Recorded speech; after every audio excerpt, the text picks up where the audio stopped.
बचा लो घर को मोदी जी, बचा लो घर को मोदी जी, गरीब कहाँ अब जाएंगे, बचा लो घर को मोदी जी।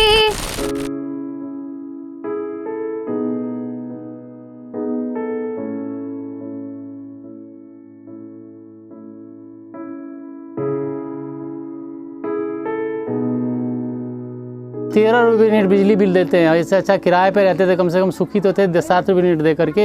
यहाँ से बिल्कुल नहीं जाऊंगी, और ज़्यादा अगर प्रेशर करेंगे कि खाली कर दो खाली कर दो, तो मैं अपने आप को यहीं पे आत्महत्या करके मैं यहीं पे रह लूँगी।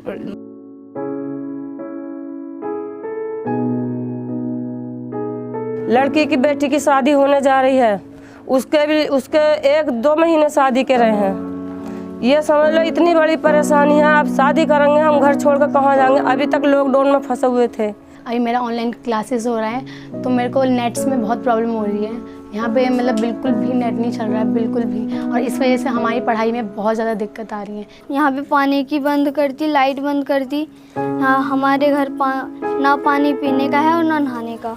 हमको तो ये सरकार समझ में नहीं आती कि ये कैसा सरकार है। जब घर में पैसे नहीं रहेगा तो कहाँ से क्या खाएंगे, क्या बच्चे को कैसे रखेंगे। कहीं जाती हूँ रूम लेने, रूम नहीं मिलता है। हम सबको कहता कि 5 परिवार हो, रूम नहीं देगा। मियाँ बीबी हैं, बच्चे हैं, पोता नाती, सारे घर भरा हुआ है। हम कहाँ लेके जाऊँगे। हमको नहीं गांव में है न दिल्ली में है, जो भी है जुग्गी मकान मेरा यही है। तब तो मैंने 1-1 रुपया कर्जा ले लेके बनाई। उस टाइम में कोई प्रशासन आकर के हमें नहीं रोका।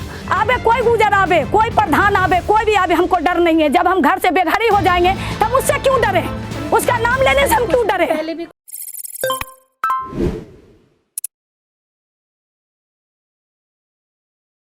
रातों की नींद गई, दिल का चैन गया, यानी कि सोचो सबकी जीने की दिनचर्या बदल गई। नमस्कार, आप देख रहे हैं पहचान फरीदाबाद और मैं हूं आप सभी के साथ दीपिका। इस समय एक बार फिर से पहुंची हूं खोरी गांव में। सुप्रीम कोर्ट के आदेश कि टूट जाएंगे वो सभी 10,000 घर जिनमें रहते हैं वो गरीब लोग, जिनकी बहुत छोटी सी जिंदगी, बहुत छोटी सी ख्वाहिश है, लेकिन जो एक सपना, जो एक घर, वो बहुत बड़ा। यानी कि सोचिए, जिसमें आज तक अपना जीवन काटा वो अब खत्म हो जाएगा, हमसे छूट जाएगा। हर रोज़ मैं यहाँ पर एक नई कहानी लेकर आप लोगों के सामने आती हूँ। एक बार फिर से खोरी गांव में पहुँच गई हूँ, उन लोगों को सुनने के लिए, उन लोगों को समझने के लिए कि आखिर सरकार के जो आदेश आए हैं उसके बाद इनके क्या हाल हैं।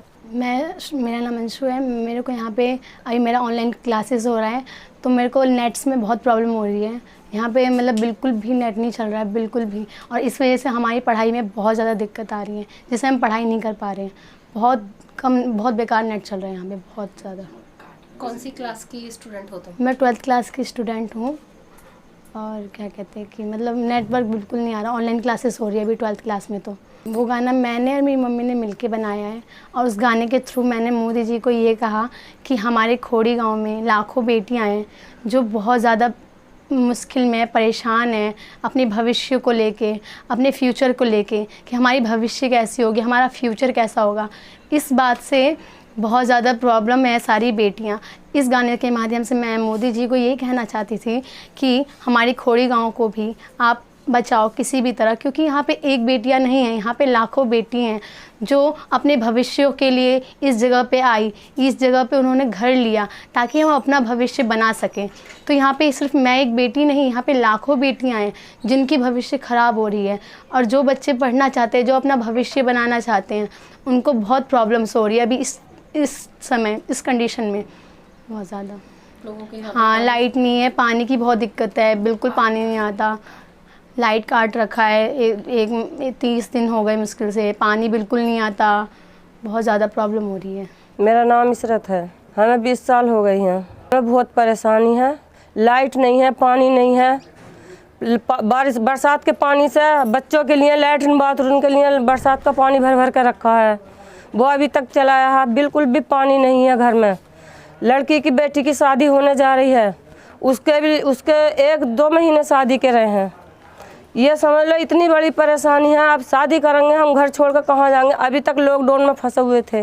वो काम नहीं चला हमारे आदमी का, अब काम नहीं चला है तो अब ये मुसीबत खड़ी हो गई, तो इस मुसीबत में को झेल रहे हैं। कहाँ नहीं जाएंगे, हम तो यहीं रहेंगे तंबू तान के, पन्नी टाल के यहीं रहेंगे, हम कहीं नहीं जाएंगे। क्या करेंगे, जहाँ मोदी जी भेजेंगे वहाँ जाएंगे। हम तो यहीं रहना, हम तो यहीं सोच रहे हैं, हम तो यहीं तंबू टांगेंगे और यहीं शादी करेंगे अपनी बेटी की। हम नहीं जाएंगे कहीं भी। शादी के 2 महीने रहे हैं। क्या नाम है बेटी का? बेटी का नाम सवाना है। शादी यहाँ से चांदन होला है, छतरपुर के धोरा, दिल्ली। हाँ, कारपेंटर का काम करते हैं, वो दिहाड़ी लगाते हैं, कमाते हैं 400 रुपये की दिहाड़ी है दिन की। आज गए हैं, जिस दिन से ये टूटने की हुई है 3 दिन हो गए काम पे जाते हुए, बस 3 दिन से। बस 3 दिन से काम पे जा रहे हैं। कैसे चल रहा है? कर रहे हैं, अपने बच्चों को कैसे पाल रहे हैं, कैसे नहीं, चटनी से खा रहे हैं, सब्जी से बना रहे हैं, जैसे भी बना रहे हैं ऐसा खा रहे हैं। पानी है एक, जाकर देख लो कहीं भी, अगर जब पानी मिल जाए तो कोई से बर्तन में भी। कोई कहता है कि बिजली नहीं है, कोई कहता है पानी नहीं है, कोई कहता है ठग लिया है, कोई कहता है कि अब क्या होगा, किराए के घर में कैसे रहेंगे। एक तो घर टूटेगा, दूसरा महंगे किराए की मार इन पर लगेगी। एक रही सही कमर तोड़ी महामारी ने 2 साल से घर के अंदर बिठा दिया, और अब सोचो कि जब ये घर टूटेंगे तो किस तरीके से इनका जीवन यापन होगा। पूरा दिन पूरी रात सिर्फ दर्द और तकलीफ में गुजर रही है इन खोरी गांव वालों की। एक ऐसा गांव जहां पर कहा जा रहा है कि 10,000 घर अतिक्रमण की शिकार है। ये जो वन विभाग का अरावली क्षेत्र है, यहाँ पर इनके घर बने हुए हैं। मेरा नाम सुलेखा है। मैं यहाँ पे जब आई थी तो यहाँ पे पूरे घनी बस्ती में पूरी जंगल थी। तो जिस टाइम में मैं यहाँ पे आई थी तो उन लोगों ने बोला कि ये ज़मीन खरीद लो। मैंने ज़मीन खरीदी, यहाँ पे रहने के लिए आई, और जब रहने के बाद में अब 10 साल जब मैं यहाँ पे रह गई, और जब मैं बढ़िया से घर बना ली, और अपना कैसे कैसे कर्जा पानी कैसे कैसे लेके दे के कैसे मैं घर बनाई थी। और जब मैं यहाँ पे आई तो उस टाइम में तो कोई सरकार आकर के हमें नहीं बोले कि हट जाओ यहाँ से, मत बनाओ घर। तब तो मैंने 1-1 रुपया कर्जा ले लेके बनाई। उस टाइम में कोई प्रशासन आकर के हमें नहीं रोका कि तुम यहाँ से पे क्यों बना रहे हो, मत बनाओ। तो मैं नहीं बनाती। आज तो मैंने पूरी ज़िंदगी की कमाई, यहाँ तक कि मैं कर्जा ले लोन ले करके मैं घर बना ली हूँ आज। अब सरकार बोल रही है कि यहाँ पे से खाली कर दो और चले जाओ। मैं कहाँ जाऊँ? मेरा कोई रास्ता हो, मेरी कोई जगह हो, अगर मेरे लिए कोई रहने का स्थान हो तब ना मैं जाऊँगी। मैं जाऊँ तो कहाँ जाऊँ? यहाँ तक कि मेरे पति लॉकडाउन में बैठे हुए थे, 1 रुपया मेरे पास में नहीं है। जो मैं यहाँ से जाऊँगी और मकान मालिक के पास जा रही हूँ कि कमरा ढूंढने के लिए, तो वो एडवांस मांग रहे हैं मेरे से। अब मेरे पास पैसा हो तब ना मैं उनको एडवांस दूं। मैं कहाँ से दूं? जब एडवांस दूंगी तब बोल रहे हैं कि सामान रखने दूंगी। अब ये बताओ, जब मेरे पास एक पैसा है नहीं, लॉकडाउन के वजह से उन्होंने काम नहीं किए हैं 2 महीने से, तो मैं कहाँ से पैसा ला करके उसको दूं? अब मेरे पास में अब कोई चारा नहीं है। अगर मेरे को ज़बरदस्ती यहाँ से वो लोग हटाएंगे तो मैं यहाँ से बिल्कुल नहीं जाऊँगी, और ज़्यादा अगर प्रेशर करेंगे कि खाली कर दो तो मैं अपने आप को यहीं पे आत्महत्या करके मैं यहीं पे मर जाऊँगी। और जब मैं यहाँ आई, उस टाइम में मैं 5 बेटी को, छोटी बेटियों को लेकर के आई थी मैं। आज के डेट में हमारी बेटी सब जवान हो गई है। ये 5 बेटियों को लेकर के अगर सरकार हमें उजाड़ देंगे तो ये बताओ कि मैं रोड पे सोऊंगी इस 5 बेटियों को लेकर के, तो मैं कहाँ क्या करूँगी? मैं इस 5 बेटी को कहाँ पे सर छिपाऊँ? ना मेरे को कमरा मिल रहा है किराए पे, क्योंकि एडवांस नहीं दे रही हूँ। इस वजह से सरकार बोल रहे हैं यहाँ से खाली कर दो, चले जाओ। मैं यहाँ से चली जाऊँगी तो मैं कहाँ जाऊँ? कोई रास्ता भी तो नहीं मिल रहा है। यहीं पे रोड पे अगर मैं सोऊंगी या घर तोड़ देंगे मेरा, तो रोड पे लेके मैं 5 जवान बेटी को लेके सोऊंगी, सरकार को अच्छी लगेगी? यही मंजूर है तो मैं वही करूँगी। तोड़ दीजिए, मैं यहीं पे सड़क पे अपने 5 बेटियों को लेकर के यहीं पे तंबू गाड़ के अपने बेटी को सुलाऊंगी। और अगर हमारे सरकार मोदी जी, मैं सुनती हूँ वो बहुत महान है, बहुत अच्छे काम करते हैं, तो मैं उनसे यही प्रार्थना करती हूँ, हाथ जोड़ करके मेरे से यही विनती और निवेदन है कि मेरे घर वो ज़रूर तोड़ दे। सुप्रीम कोर्ट ने जज ने जैसे हमको ऑर्डर दिए हैं, तो मैं उन्हीं से प्रार्थना और रिक्वेस्ट कर रही हूँ कि मेरे घर को ज़रूर तोड़े, लेकिन तोड़ने से पहले मेरी इन 5 बेटी का जिम्मेदारी उठा ले, और मेरी 5 बेटी को सर छुपाने के लिए मेरे को कहीं पे जगह दे दे, और मैं इन 5 बेटी को लेकर के जाके वहाँ पे मैं अपना गुजर बसर कर लूँगी। बस मेरे से हाथ जोड़ के उन लोगों से विनती है, और मेरी विनती ज़रूर वो सुने। बस मैं इतना ही कहना चाहती हूँ उन लोगों से, और इससे आगे मैं नहीं कुछ कह सकती हूँ। हमारा नाम समीना खातून है। हमको यहाँ 20 साल हो गए। हमारा आना यही हुआ कि कोई मेरा बगल अगल की जो लिए थे पड़ोसी, वो ने मुझे बताया था कि लाल कुआं में अच्छे ज़मीन मिल रहा, बहुत बड़ा बस्ती है, आप चलो ज़मीन वहाँ देख लेना। नहीं, ये पहले बताया था कि हरियाणा ही है, मर की कोई हो नहीं सके कि ये दिल्ली में भी आ सकता है, ये बोला गया था। वो हाँ झांसा दे करके वो बोल दिया। जब हम लोग यहाँ आ चुके हैं तो देखें घर मकान इतना बना हुआ था, कम से कम 50,000 के ऊपर मकान बना हुआ था, तो हम लोग ले लिए देख करके। तो हम लोग 6 लाख ज़मीन का दिए और 20,000 बनौनी तालुक वो ले लिया। लेने के बाद वो जो जमींदार बेचा है वो लिया है, उसका नाम राजू है। राजू है, हाँ, वो कोई दूर नहीं है, ये बगल में घर है उसका, राजू है, वो उससे हम ज़मीन लिए हैं। और लेने के बाद आज जब वो टूटने का बारी हुआ है, बारी आया है, तो वो लोग अभी यहाँ से फिरार है, अपने जुग्गी मकान से यहाँ से खाली करके अपने दूसरे जगह शिफ्ट हो गया है। तो हमको ये कहना है कि इतना दिन से गुहार लगा रहा है सभी पब्लिक ने कि मेरा घर ने टूटा जाएगा, सभी का नाम बताया जा रहा है, तो आज तो लोग बैठा सरकार क्या कर रहे हैं, उसको क्यों नहीं पकड़ रहे हैं? अगर उसको वो पकड़ेगा तभी तो मेरा घर बचेगा, तभी तो हमको कुछ मिलेगा। आज उसको कुछ कर नहीं रहे हैं, जो गरीब है उसको दबोच रहे हैं। तो ये सरकार का क्या नियम है? हमको ये समझ में नहीं रहे कि ये सरकार क्या सोच के रखे हुए। हमारा छोटा छोटा 2 बहू है, 3 लड़के हैं, मियाँ बीबी हैं, बच्चे हैं, पोता नाती, सारे घर भरा हुआ है। हम कहाँ लेके जाऊँगे? हमको नहीं गांव में है न दिल्ली में है, जो भी है जुग्गी मकान मेरा यही है। गरीब का साथ रहता तो ये फैसला सुना था कि घर से बेघर कर दूंगी, वो तो बोला बेटी पढ़ाओ बेटी बचाओ। कहाँ चला गया सरकार? ये वादा कहाँ गया सरकार का? हमको तो ये सरकार समझ में नहीं आते कि ये कैसा सरकार है। यह सरकार भी मुझे धोखा में रखा। पहले पब्लिक को लूटा, पब्लिक से जीता, कुर्सी हासिल किया, जब टाइम हो गया गरीब को देने के तो उसका मुकर किया। बोला 2022 में सारे चीज़ जुग्गी और मकान सारे कॉलोनी पास किया जाएगा। अभी क्या हुआ? उजारने का टाइम ला दिया। और 1.5 साल से कोरोना वायरस की वजह से बाल बच्चे सारे बैठे हुए हैं, कर्जा से ऋण से लेके घर चलाएं, बाल बच्चा बीमार दुखी पड़ गए, उसको सारे चीज़ किए। आज हमको जो वो घर से निकालने 20 परिवार है, हमको किराया नहीं मिल रहे हैं। जहाँ पर जाते हैं कहते 15,000 लगेंगे, जहाँ पर जाते हैं 12,000 लगेंगे। हम कहाँ से ला के देंगे? हम कहाँ जाएंगे? हम तो यही, अगर जिस दिन सरकार ये कॉलोनी में हाथ लगाएंगे ना, तो यही घर में फांसी लगा के लटक जाएंगे। एक नहीं, पूरे परिवार लटक जाएंगे, उसका जिम्मेवार भी सरकार होंगे। मन ऐसा लगता है कि रोज रात का नींद खत्म हो गए, दिन का खाना पानी चैन खत्म हो गए, और क्या लगेंगे? सारे जो चीज़ कभी सोचे नहीं थे वो गुजर रहे साथ में। बच्चे मेरा हदस गए। पुलिस वाला आता कहते दादी देख पुलिस वाला आया, जल्दी निकल। उसको समझा के बुझा के घर में रखते हैं। अब बताओ बच्चे को मैं लेके कहाँ जाऊँ? और जहाँ जाते हैं तो प्रशासन, अभी प्रशासन दिखाई नहीं पड़ता। कोई दूर में थे, ये जंगल राज पुलिस चौकी को दिखाई नहीं पड़ रहे थे उस वक्त भी, तो ये जंगल राज में उसको दिखाई पड़ता। 150 जब घर था तभी तोड़ देता, तभी वन विभाग मिल करके घेर देता।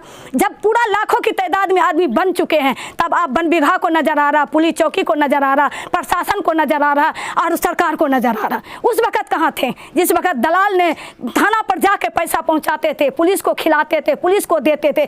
दलाल लूटा, प्रधान लूटा, यहाँ की नेता लूटा, यहाँ के जितना हमारा सब लूटने लिया। तो बताओ गया को क्यों नहीं पकड़ते हैं? तेजवीर से लेंगे 50 गज और 50 गज अरंगपाल से लेंगे, 150 गज की प्लाट राजू से लेंगे, फिर मेरी छोटी वाली बहन से 3 लाख रुपया राजू ने ठग लिया। और वो ज़मीन जब घेराव करने लग गए तो उस पर जा करके बहुत बड़ा हमारी बहन को जा करके छेड़खानी किया, थाना पुलिस सब हो किया। हाँ, वो संदीप करके वही आते थे, लेके जाते थे, संदीप वो लेके जाते थे। आबे कोई गुजर आबे, कोई प्रधान आबे, कोई भी आबे, हमको डर नहीं है। जब हम घर से बेघरी हो जाएंगे तो हम उससे क्यों डरे? उसका नाम लेने से हम क्यों डरे? आज 5-6 दिन हो गए, वही तेजवीर ने सरदार कॉलोनी में आकर के किया, सारी औरत ने लठ डंटा से मार के बजा के भगाया। अभी उसका पोस्टर में आया हुआ है। इन लोगों का कहना है कि क्यों जब हम लोगों ने 10 घर बनाए तब क्यों नहीं तोड़ दिया? आज जब आबादी कम से कम हजारों गुना बढ़ गई है, इस घरों को तोड़ा जा रहा है। समझिए कि 10 घरों को तोड़ने में नाकामयाब रहे, लेकिन 10,000 घरों पर बुलडोजर चलाने के लिए अब सरकार अपनी कमर कस के बैठा है। सुप्रीम कोर्ट के आदेश हैं, बदले नहीं जा सकते, उन आदेशों पर भी हम कुछ नहीं कहेंगे। लेकिन सोचने वाली बात है कि इतनी बड़ी आबादी वाले क्षेत्र में ये लोग जाएंगे तो जाएंगे कहाँ? किस तरीके से अपने आप को आगे का जीवन सौंपेंगे? किस तरीके से अपने आप को ये आगे अपना बसेरा बसाएंगे? क्योंकि सवाल ये खड़ा होता है कि इन लोगों ने एक बात ठानी है कि चाहे उजाड़ दो हमारा घर, चाहे चला दो बुलडोज़र, अगर ना कुछ कर पाए तो अपनी जान यहीं पर दे देंगे, खुद को यहीं पर ख़त्म कर देंगे, लेकिन अपना घर नहीं छोड़ेंगे। समस्या आ रही है, मेरे आदमी मजदूरी का काम करता है, 2 साल से तो लॉकडाउन चल रहा है, कोई कमाई धमाई तो हो नहीं रहा है। सरकार बोला कोरोना है घर में रहो, घर में कैसे रहे? बोला आप दूसरी 2 लहर ख़त्म हो गया, तीसरी लहर आने वाला है। तीसरी लहर हम सबको यही है, जब घर में पैसे नहीं रहेगा तो कहाँ से क्या खाएंगे, क्या बच्चे को कैसे रखेंगे? कहीं जाती हूँ रूम लेने, रूम नहीं मिलता है हम सबको। कहता कि 5 परिवार हो, रूम नहीं देगा, कहाँ से मैं रूम लाऊंगी, कहाँ बच्चे को रखूंगी? जब मेरे पास पैसे नहीं आए तो मैं कहाँ से रूम में बच्चे को रखूंगी? अब कैसे सड़क पर मेरे बच्चे रहेगा? 5 परिवार को जल्दी रूम कहता नहीं दूंगी, 4 परिवार को रूम दूंगी। मेरे 3 बच्चे हैं, 2 आदमी हूँ, 5 परिवार हूँ, तो मैं कैसे रहूँगी? जब मेरा आदमी मजदूरी का काम करता है, कैसे कैसे करके 2 साल से 5 अभी वैसे ही एक पन्नी टांग टांग के रह रही थी। 10 साल से तो वही अल्बेस्टर में खाई में पड़ल था, 3 बार वही अल्बेस्टर में गुजर कर के मलबा भर भर के, कभी नहीं मेरा रूम बन रहा था। अब जब 2 महीना हुआ है रूम बना है अभी अल्बेस्टर वाला, तो वो भी कह रहा है उजाड़ दिया जाएगा। हम कैसे रहें?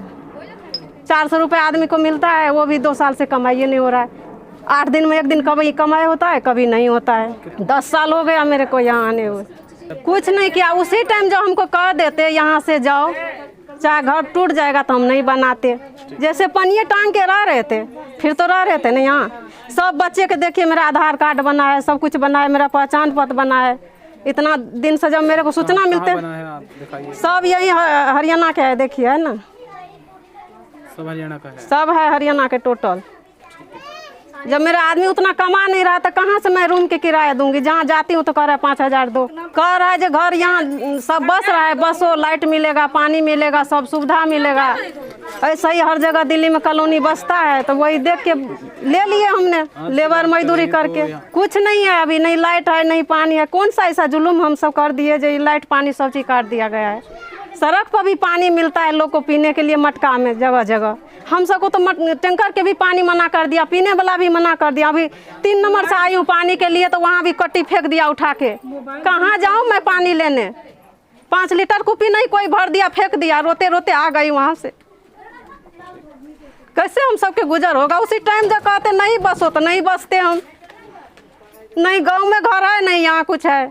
तो पानी कहाँ से ला रहे हो, कैसे पी रहे हो पानी? कैसे वही भटक भटक के आदमी गया, 8 बजे पानी लेने गया, 10 बजे आया पानी लेके। ड्यूटी भी नहीं कहीं हो रहा है इस वजह से, घर टूटने के वजह से। वो भी 400 रुपये कमाएगा, जो 8 दिन पर तब न खाऊंगी, कैसे खाऊंगी? इसमें खाने के लिए तरस रही हूँ यहाँ। और ऊपर से जो भी पानी के घर है कि अल्बेस्टर के घर है, सबके घर टूट जाएगा, कैसे रहूँगी हम सब?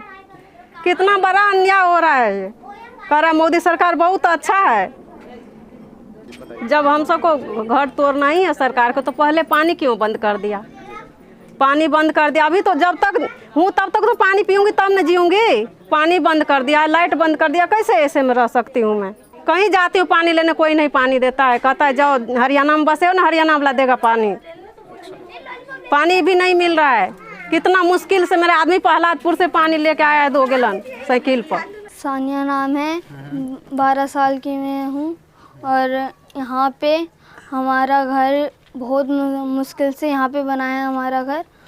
यहाँ पे हमें बहुत दिक्कत मिली है। यहाँ पे पानी की बंद कर दी, लाइट बंद कर दी। यहाँ हमारे घर ना पानी पीने का है और ना नहाने का। कहाँ से लाते हो अभी पानी? अभी हम लोग 2 नंबर से लाते हैं पानी। 2 नंबर से लाते हो, तो कैसे लेके आ रहे हो? कितने दूर है 2 नंबर ये? 2 नंबर बहुत दूर है अभी। कैसे पैदल लेके आते हो, कैसे? साइकिल से। साइकिल से लेके आते हो। तो अभी आपकी पढ़ाई चल रही है? पढ़ाई अभी बंद है हमारी। बंद है। लाइट आती है यहाँ पर? लाइट नहीं आती। लाइट नहीं आती। किराए के घर में जाओगे, क्या लगता है कि कैसे रहोगे वहाँ पे? किराए के घर में हमें नहीं लगता कि हम जैसे यहाँ हमारी ज़िंदगी कटी है वहाँ पे कटेगी। क्या डर है वहाँ पे? क्योंकि वहाँ पे ना खेलने देते, पूरे दिन हमें वहाँ बंद रहना पड़ेगा। तुम्हें ऐसा क्यों लगता है कि तुम्हें खेलने नहीं दिया क्योंकि जाए? जहाँ पे हम पहले रहते थे वहाँ भी ऐसे ही था। क्या चाहते हो?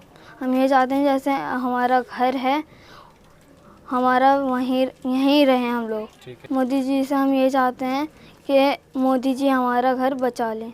मोदी जी प्रधानमंत्री हैं और वो हमारा घर बचा सकते हैं। 2 बार यहाँ पर सरकार की कवायद शुरू हो गई थी तोड़ने की कि अतिक्रमण को हटाया जाएगा। सरकार की नज़र में अतिक्रमण है, लेकिन इन लोगों के जो लोग यहाँ पर रह रहे हैं उनके लिए उनका पूरा बसेरा है। एक बसेरा बसना और उसको फिर उजाड़ देना एक मजदूर व्यक्ति के लिए, गरीब व्यक्ति के लिए कितना मुश्किल होता होगा, ये दर्द इनकी आंखों में आजकल साफ नज़र आ रहा है। किस तरह से दहशत में पूरा खोरी गांव जी रहा है और हर कोशिश ये कर रहा है कि किसी भी तरीके से इस घर को बचाया जा सके, इस गाँव को बचाया जा सके, ताकि यहाँ पर रहने वाले, अभी ऑर्डर्स आए हैं कि 10,000 घर तोड़ेंगे, लेकिन बता दूं कि 10,000 घर वाली आबादी वाला ये गाँव नहीं है। करीबन लाखों घर यहाँ पर बसते हैं। यदि आप ऊपरी तट से देखेंगे तो पूरा खोरी गांव एक पूरे शहर की तरह दिखता है कि पूरा। जब ये धीरे धीरे बसना शुरू हुआ तब यहाँ पर इन लोगों का कहा गया कि जब ये धीरे धीरे बस रहा था तब यहाँ पर ना प्रशासन पहुँचा, ना पुलिस पहुँची, ना आला अधिकारी आए, ना ही किसी कोर्ट ने आदेश दिए। लेकिन जब आज यहाँ पर रहते रहते 10 साल बीत गए, 15 साल बीत गए, 20 सोचो 10, 15, 20 साल रहते रहते लोगों को जब यदि अचानक ही उनका घर तोड़ दिया जाए तो उनके दिल पर क्या बीतती है, इसकी जीती जागती तस्वीर इस खोरी गाँव में इन लोगों की आंखों में नजर आती है। हम बात करेंगे उन सभी लोगों से और जानेंगे कि आखिर क्या है। पहचान फरीदाबाद ज़्यादातर कोशिश करता है कि उन लोगों की बात को सुना जाए, उन लोगों की बात को समझा, इसलिए हम हर रोज़ या हर दूसरे दिन खोरी गांव आते हैं और एक नई स्टोरी की तलाश करते हैं। आज भी जब हमने यहाँ पर जाना तो हमें लगा कि कुछ ऐसे बच्चे यहाँ पर मौजूद हैं जो टैलेंट से भरे हुए हैं। 2 बेटियाँ आज हमें यहाँ पर मिली, काफ़ी मतलब प्रतिभाशाली बेटियाँ हैं और गले की बात करें तो एक बड़े सुंदर स्वरों में मोदी जी से गुहार लगाई है। गाना आप थोड़ी देर में स्क्रीन पर देखेंगे और आपको देखेगा कि एक बच्चों ने किस प्रकार से आला अधिकारियों से और यहाँ कर जो कहते हैं कि देश प्रधान है उनको बोला गया है कि हमारे घर को बचा लीजिए, क्योंकि आपके पास वो पावर है, हमारे घर को बचाया जा सकता है। मैं अंजलि खोरी गांव की निवासी घर टूटने के दर्द की गुहार गीत के माध्यम से माननीय प्रधानमंत्री नरेंद्र मोदी जी तक पहुंचाना चाहती हूं, ताकि हमारी गुहार सुनकर वो हमारे लिए कुछ करें। बचा लो घर को मोदी जी, बचा लो घर को मोदी जी, गरीब कहाँ अब जाएंगे। बचा लो घर को मोदी जी, गरीब कहाँ अब जाएंगे। सुनो विनती को मोदी जी, सुनो विनती को मोदी जी, गरीब कहाँ अब जाएंगे। सुनो विनती को मोदी जी, गरीब कहाँ अब जाएंगे। यहाँ है जाति धर्मों के लोगों में समानता है। यहाँ है जाति धर्मों के लोगों में समानता है, लोगों में समानता है, लोगों में समानता है। बचा लो इनके आशियानों को, बचा लो इनके आशियानों को, गरीब कहाँ अब जाएंगे। बचा लो इनके आशियानों को, गरीब कहाँ अब जाएंगे। बचा लो घर को मोदी जी, बचा लो घर को मोदी जी, गरीब कहाँ अब जाएंगे। यहाँ हजारों बेटियों के घरों को उजाड़े जा रहे हैं। यहाँ हजारों बेटियों के घरों को उजाड़े जा रहे हैं, घरों को उजाड़े जा रहे हैं, घरों को उजाड़े जा रहे हैं। बचा लो इनके भविष्यों को, बचा लो इनके भविष्यों को, बेटियां अब कहाँ जाएंगी। बचा लो इन के भविष्यों को बेटियां अब कहाँ जाएंगी। बचा लो घर को मोदी जी, बचा लो घर को मोदी जी, गरीब कहाँ अब जाएंगे। यहाँ के घरों में हमने सारी कमाई लगा दी है। यहाँ के घरों में हमने सारी कमाई लगा दी है। नहीं जाएंगे हम यहाँ से, नहीं जाएंगे हम यहाँ से, करो चमत्कार मोदी जी। नहीं जाएंगे हम यहाँ से, नहीं जाएंगे हम यहाँ से, करो चमत्कार मोदी जी। बचा लो घर को मोदी जी, बचा लो घर को मोदी जी, गरीब कहाँ अब जाएंगे। सुनो विनती को मोदी जी, गरीब कहाँ अब जाएंगे। बिना बिजली के मोदी जी, गरीब कहाँ अब जाएंगे। मेरा नाम श्रुति है, मैं 12th क्लास की छात्रा हूँ। मैं इस गाने के माध्यम से मोदी जी से गुहार करना चाहती हूँ कि हमारे घर को बचाने का कष्ट करें, और इस गाने में मैं अपने खोड़ी गांव के हर हालातों को बताना चाहती हूँ। Thank you. मैं खोड़ी गांव के वासी, तुम सुन लो इनकी कहानी। खोड़ी गांव को याद करके रोएंगे सारी जिंदगानी। एक समय यहाँ पर सबने मेहनत कर कर के अपने, एक समय यहाँ पर सबने मेहनत कर कर के अपने आशियाना को बनाया, आशियाना को बनाया। सबने मजदूरी करके, ऐ खोड़ी गांव के वासी, तुम सुन लो इसकी कहानी। खोड़ी गांव को याद करके रोएंगे सारी जिंदगानी। जब यहाँ पे पानी नहीं थी, तब हम लोगों ने मिलकर, जब यहाँ पे पानी नहीं थी, तब हम लोगों ने मिलकर ढोकर के लाते थे हम, दिल्ली से लाते थे पानी। ऐ खोड़ी गांव के वासी, तुम सुन लो इसकी कहानी। खोड़ी गांव को याद करके रोएंगे सारी जिंदगानी। फिर ऐसा एक दिन आया, फिर ऐसा एक दिन आया, खोड़ी गांव में हलचल मच गई। सुप्रीम कोर्ट ने ऑर्डर दे दी।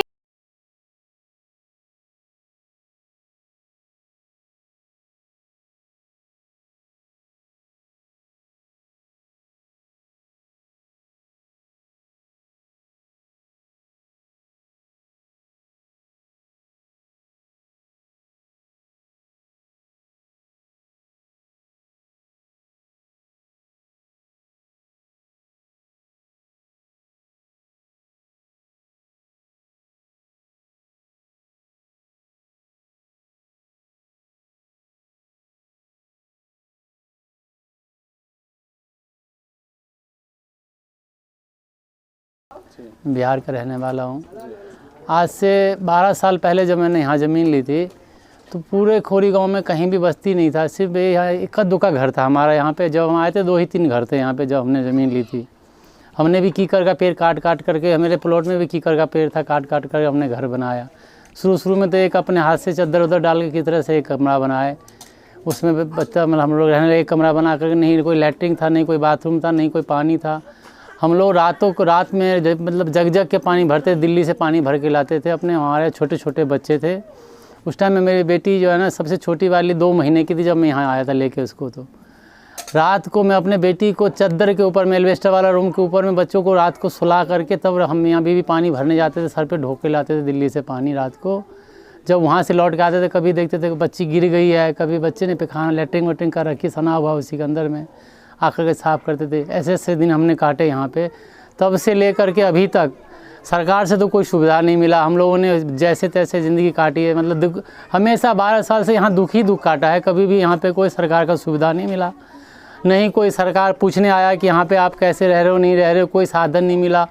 लाइट भी हम लोगों ने लिया, हमेशा मन माफी पैसे दिए। जो लोगों ने मांगा जिस तरफ से पैसे, मन मांगा पैसा।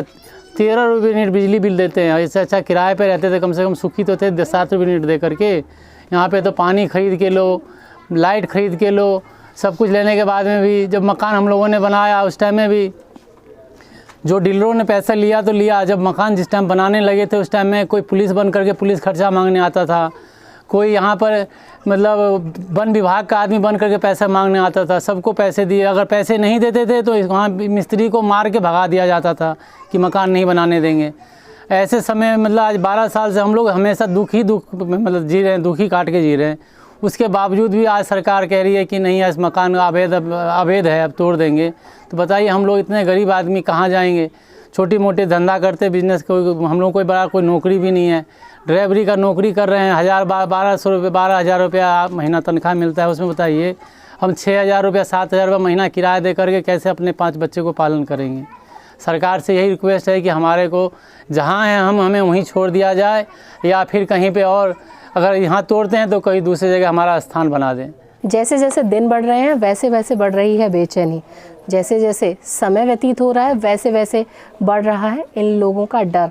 डर सादा है, एक यही कि घर टूट जाएगा तो आखिर अगला बसेरा क्या होगा। आज एक बार फिर से जब खोरी गांव पहुंची तो हमेशा ना नए नए लोगों से यहाँ पर मुलाकात होती है, नई कहानियाँ इन लोगों की मिलती है। किस तरह से इन लोगों ने वो 10-12 साल यहाँ पर बिताए, किन परेशानियों से अपना एक घर बनाया। अचानक इस सुप्रीम कोर्ट के ऑर्डर कि ये सब घर टूट दिए जाएंगे। इंसान टहल जाता है अंदर से जब उसका बसेरा टूटता है, जब उसका आशियाना टूटता है। गुहार लगा रही हैं 2 बेटियाँ, ये कह रही हैं कि मोदी जी आप में वो ताकत है, आप हमारा घर बसा सकते हो। यहाँ पर रहने वाला प्रत्येक व्यक्ति इस समय आँखों में आंसू लिए वो बात कह रहा है जो शायद आगे प्रशासन तक पहुँच सके। और क्या कार्रवाई होती है ये तो आने वाला वक्त बताएगा। लेकिन आज के जो मौजूदा हालात हैं वो ये हालात हैं कि खोरी गांव इस समय पे बड़े ही दर्द में और दहशत में जी रहा है। फ़िलहाल आप मेरे साथ देख रहे थे पहचान फरीदाबाद। नमस्कार।